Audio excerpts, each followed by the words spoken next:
सीतापुर गांव में रहती थी एक चुड़ैल, लेकिन इस बात से गांव के लोग अनजान थे।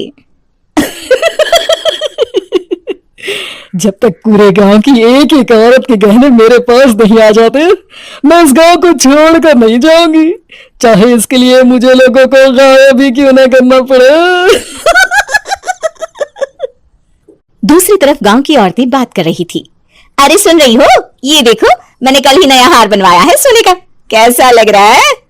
बहुत ही अच्छा। अच्छा है ना, पहले तुम पहनो, फिर शादी में अपनी होने वाली बहू को दे देना। और क्या, सोने चांदी का यही तो फायदा है, जितना पुराना उतना महंगा। लेकिन एक एक पैसा बचाकर ये लेना सच में बहुत मुश्किल हो रहा था मेरे लिए। तभी वहां पहली का पति आ जाता है। गांव में एक औरत के घर के सोने के सारे गहने चोरी हो गए। लोग बातें बना रहे हैं कि गांव में कोई चोर घुस आया है जो घर की कोई चीज को हाथ नहीं लगाता, पर सिर्फ सोने के गहनों को ही चुराता है। अब तुम ना अपने ये गहने संभाल कर रखना। हे भगवान, ये क्या बोल रहे हैं? ये तो वही बात हो गई कि गांव बसाने ही और लुटेरे पहले आ गए। दूसरी तरफ गांव के ही एक घर में रंजना रहती थी। उसके पति का गांव में चाउमीन का ठेला था। एक दिन उसके घर में एक औरत आती है। अरे रंजना, तू गांव में नहीं है तो सोचा तुम्हें बता दूं। गांव में बात चल रही है कि गांव में एक चोर घुस आया है जो घरों के सोने के गहने चुरा लेता है। अरे मैं तो सिर्फ ये कान की छोटी सी बाली ही सोने की पहनती हूँ, बाकी गहने तो मैंने गांव के बैंक में लाकर रखे हैं।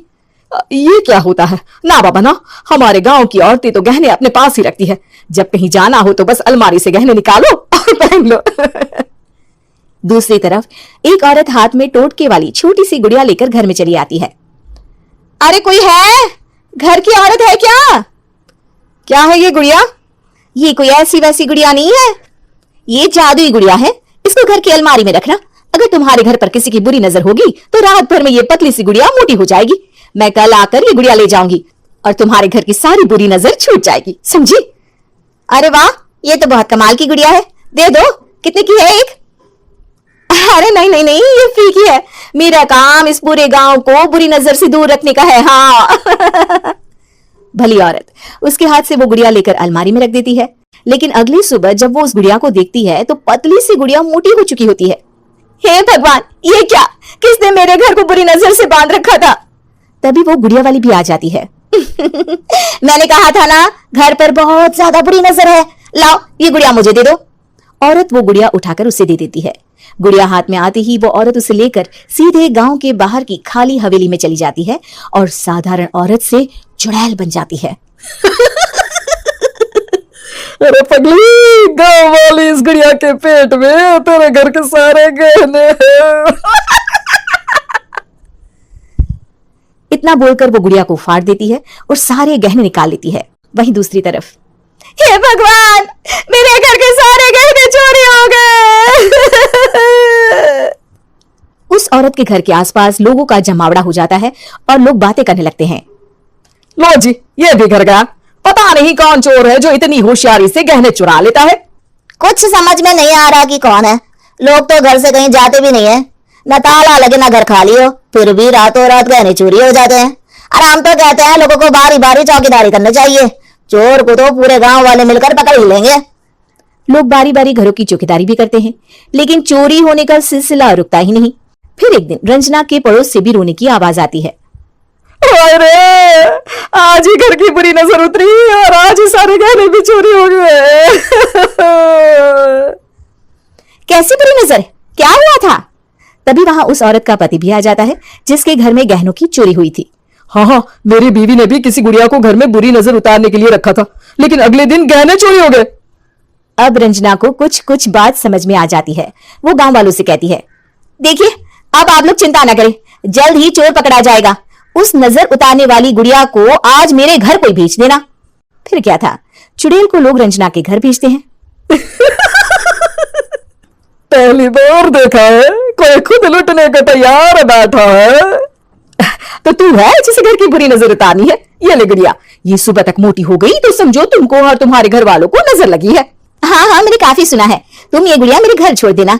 अरे क्यों नहीं, कल सुबह आऊंगी जब गुड़िया तुम्हारे घर की सारी बुरी नजर लेकर मोटी हो जाएगी, ठीक है? अब क्या था, रात को रंजना ने पूरी नजर गुड़िया पर रखी वो अपने पति और गांव के कुछ लोगों को घर की खिड़की से घर के अंदर नजर रखने को कह देती है और फिर जो नजारा सब देखते हैं वो हैरान करने वाला होता है। गुड़िया धीरे से अलमारी खोलकर बाहर आती है। अलमारी के सारे गहने लेकर घर में जहां जहां गहने होते हैं वो लेकर अपने मुंह से खा जाती है। वो जितने गहने खाती उतनी ही मोटी हो जाती और फिर अलमारी में बंद हो जाती है। गांव वाले डर के मारे वहीं बेहोश हो जाते हैं।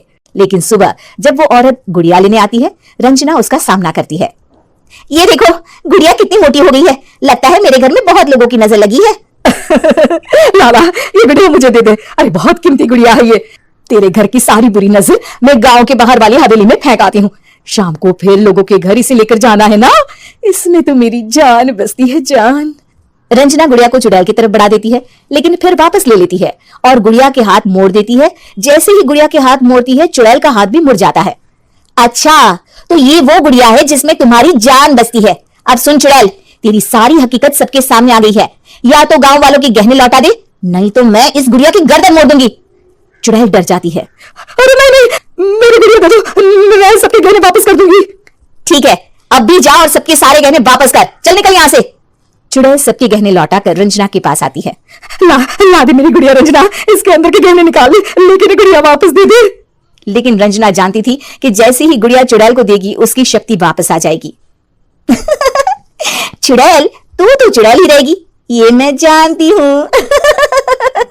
अरे नहीं, मैं गांव छोड़कर चली जाऊंगी, किसी को परेशान नहीं करूंगी, वादा करती हूँ मैं। लेकिन रंजना उसकी एक बात नहीं सुनती और गुड़िया का सर उसके शरीर से अलग कर देती है। चुड़ैल सर अलग होती ही गायब हो जाती है। गांव वाले रंजना के साहस और बुद्धि की खूब प्रशंसा करते।